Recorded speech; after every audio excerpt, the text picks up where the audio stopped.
हमारे चैनल को सब्सक्राइब करें और बेल आइकन को दबाना ना भूलें। बेगमपुर ऐतिहासिक दमड़ी शोभा यात्रा कवरेज करने के लिए पहुंचे हो, क्योंकि ये जो दमड़ी शोभा यात्रा है इसका एक ही मात्रा है बेगमपुरा। जो गुरुदास जी महाराज का संकल्प था बेगमपुरे का, उसको लेकर के बेगमपुरा बसाना चाहते हैं।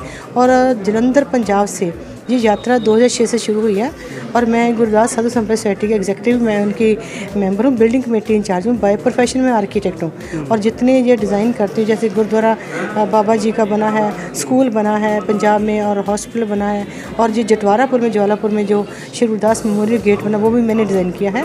तो तब से हम जुड़े हुए हैं। इसका एक मकसद है कि सांझीवालता का उपदेश देना। जो गुरुदास जी ने प्यार के साथ सबको जोड़ा है, हर जात को, हर वर्ग को जोड़ा है। और महाराज ने ये भी बोला कि जाति पाति कुछ नहीं है, जाति पाति तो जो हरि का नाम है, हरि का होए, तो जात पात तो हम लोगों ने बनाई है। इसका खंडन किया है और डॉक्टर बी आर अम्बेडकर ने खंडन किया। इसी का प्रचार प्रसार करने के लिए ये जो जागृति का मार्च है, इसका जो नाम है बेसिकली तो जागृति समाज में लेके आना है। इसका मकसद यही है कि जहाँ जहाँ तक पहुँचे, 3-4 स्टेटों में होकर आती हैं, वहाँ जागृति आए, लोग अवेयर होएं, महाराज की वाणी के साथ जुड़े, डॉक्टर बी आर अम्बेडकर की फिलॉसफी के साथ जुड़े। इसका मकसद यही है। आज आप लगातार 3 दिनों से न सोए हैं और लगातार चल रहे हैं, ये एनर्जी कहाँ से आ रहा है? देखो, ये एनर्जी तो गुरुदास जी महाराज दे रहे हैं, हमें कोई थकावट भी नहीं है, कुछ परेशानी नहीं। कल सुबह परसों से जो 31 को चलनी थी, हम 30 रात से तैयारियां कर रहे हैं। 30 रात को 3:30 सोए, सुबह 5:30 उठ गए। वहाँ से यात्रा पैदल चली, पूरी बारिश के बीच में भीगते चले, पता नहीं चला कि बारिश हो रही है या कोई थकावट है। पूरी रात चले, कल सुबह 7:30 जटवारा पुल पहुँचे, वहाँ से होकर यहाँ 9 बजे पहुँचे, 1-1.5 घंटा आराम किया। उसके हमारी यात्रा 12 बजे शुरू हो गई, जो हर की पौड़ी पैदल गए, पैदल वापस आए। और रात को खाना खाने के बाद 11-12 बजे तक सब वो सर्वे करते रहे कि संगत को कोई प्रॉब्लम थी, इतनी बारिश थी, संगत का लंगर का प्रबंध था, वो देखते रहे महापुरुषों के साथ। सोए सुबह फिर यहाँ पे 9 बजे से 8 बजे कार्यक्रम दोबारा शुरू हो गया। अभी तक ये नहीं लगे हम इतनी दूर से आए हैं, इतनी यात्रा करी, कोई थकावट नहीं महसूस नहीं हो रही। ये ताकत जो है ये महाराज खुद ही करवा रहे हैं। संत रविदास जी की जो विचारधाराएं हैं वो पंजाब और यूपी तक, कुछ यूपी और कुछ पंजाब और हरियाणा तक सीमित रह गया, अन्य प्रदेशों में नहीं जा पाया है। तो इसके पीछे का कारण क्या है? ऐसे था, कुछ मजबूरियाँ समझ लो, कुछ एजुकेशन की लैक ऑफ एजुकेशन समझ लो, कुछ पॉइंट्स ऐसे थे, और कुछ गरीबी भी हमारे समाज में थी। संत लोग थे, उनके डेरे भी इतने प्रफुल्लित नहीं थे, इतने वो ज़्यादा नहीं, पैसा नहीं था। धीरे धीरे जैसे जैसे एजुकेशन आ रही है, ये यहाँ तक नहीं है, आप मध्य प्रदेश में चल जाओ, आप यूपी में चल जाओ, आप उधर कर्नाटका में चल जाओ, वहाँ टीमें लगी हुई हैं, बहुत प्रचार हुआ, संत दिन रात प्रचार कर रहे हैं। वो टाइम लगेगा, बाकी स्टेटों में टाइम लगेगा।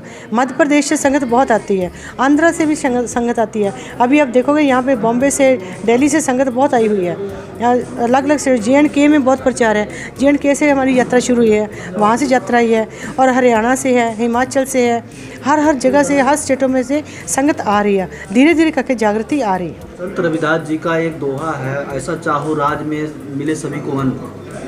मेरे समझ से अभी तक हमारे उत्तर भारत में और बहुत ऐसे इलाके हैं, भारत के 1-2 इलाके हैं जो सक्षम हैं, नहीं तो अभी भुखमरी के नीचे हर दिन कोई ना कोई सो रहा।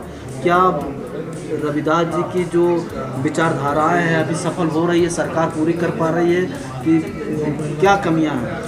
देखो, ऐसे गुरुदास जी महाराज की जो विचारधारा है, ऐसा चाहूँ राज में जहाँ मिले सबन कौन, छोट बड़े सब सम बसे, रविदास रहे प्रसन्न। उन्होंने एक दूसरी बात भी, पराधीनता पाप है, जान रहे हो रे मीत, रविदास दास पराधीन से कौन करे हैं प्रीत। जब गुलामों की क्या ज़िंदगी होती है, गुलामों को तो दबाया जाता है ना, गुलाम को कौन उठने देगा। जो दूसरे शासक लोग हैं, हमारा जो समाज है भी उस लेवल तक नहीं पहुंच पाया।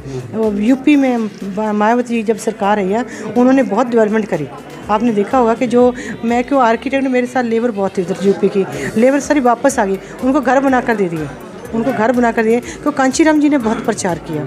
ऐसे जो बाकी सरकारें हैं उनका जो बनता है, क्योंकि लोकतंत्र है, डेमोक्रेसी है, डेमोक्रेसी के माध्यम में जो लोगों के ऊपर जो शासक रूलिंग पार्टीज़ हैं वो गलत बिहेव करती हैं, वो लोकतंत्र का हत्या कर रही हैं। लोकतंत्र में सबको बराबर समझना चाहिए, बराबर डेवलपमेंट करनी चाहिए। रविदास जी कहते थे कि जातिवाद को नष्ट करने की सबसे पहला उनका मुहिम था, लेकिन क्या आपको लगता है कि जातिवाद इस देश से ख़त्म हो पाएगा या ख़त्म हो चुका है? देखो, जब तक ये राजनीति है, जो जात पात है राजनीतिक है, राजनीति करने के लिए जातों पातों में बांटा हुआ है। इसका एक ही मकसद है कि राजनीति इनको जितने टुकड़ों में बांटो, जितनी जातियों में बांटे, उतना वो राजनीति लोग उसका बेनिफिट लेंगे। जब तक ये राजनीति लोगों का जो ये सिस्टम है चेंज नहीं होता, और उसको चेंज करने के लिए समाज को आगे आना पड़ेगा। समाज को अपनी वोट का जो ताकत समझना पड़ेगा कि जब जिन लोगों को हम वोट दे रहे हैं वो उसका वोट का लेकर उसका मिसयूज़ करते हैं, बाद में हमारी बात नहीं सुनते। ये समाज को जागृत होना पड़ेगा। सोशल मीडिया ने बहुत जागृत किया, पर अभी भी टाइम लगेगा, चल रहा है। जो यूथ है